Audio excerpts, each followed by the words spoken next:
So on the first place, how you hold your reins is personal in the way that you say what feels the best for you. Like you see here. C, this is the way you do it. C takes the curb rein under her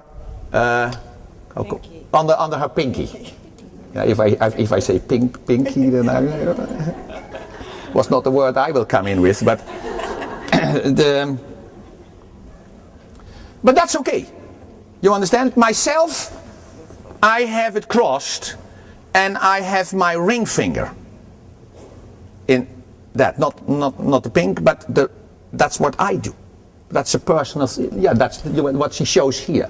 You see, that's what I. So we can't see. You have the curve rein. Maybe you can show that. It's important. So. Over here. You have the curve.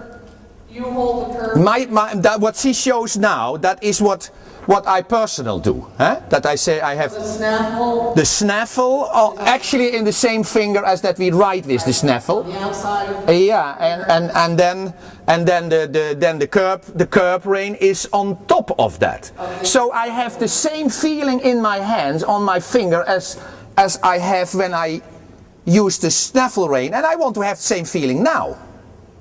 And the other possibility is, what is not so much done anymore, is with the whole fist, exactly, and then over here.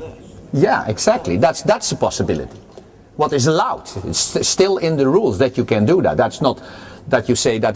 That's also a possibility. You can enter the arena and judges don't complain. And for those you don't see that so often. Those of you who can't see, he has a snaffle rein coming over the top of the first finger and the curve rein coming under the bottom of the little finger.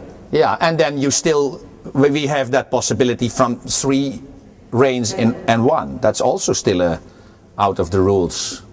You seldom see this. Some people do, but that you have the curb rein and the snaffle rein only in one hand and 3 reins. I must say, sometimes it works. If you have a bit of funny feeling and you do it, you are a little, but then I do it more as occasionally by a problem, rather than that you say that's the way I use my double bridle. How do you choose the hand that has the 3 reins? Now, particularly if you really want to bend them, for instance, to the right, and I want to really keep the contact on the left, that I not lose the feeling from riding on both reins, although I want to give more attention to one, then sometimes I just change it in the riding and do it for a while and take it over in a corner and carry on.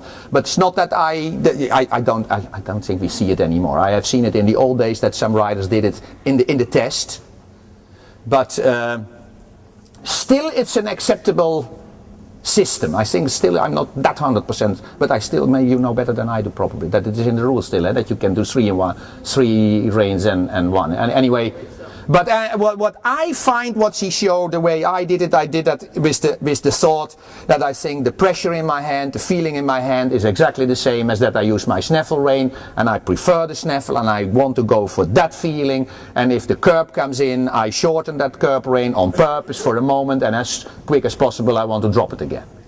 And what I hate, I don't even hate if you use more curb rein.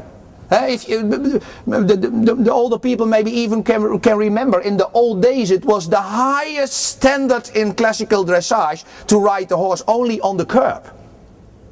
And what was the idea behind that? Not that you say, oh, I take the sharp bit and then I can hold my horse. It was the opposite. They said that curb is so sharp, so if I can keep my horse on the bit with that sharp bit, he shows how much confidence he has in my hands to accept that sharp bit. That was the thought behind that. Not that you say we can't hold him on the snaffle anymore. I must say, most of the time it was the truth that he couldn't hold him, but the idea was that you can show that the horse has so much confidence in your hands that he will accept the contact on that sharp bit.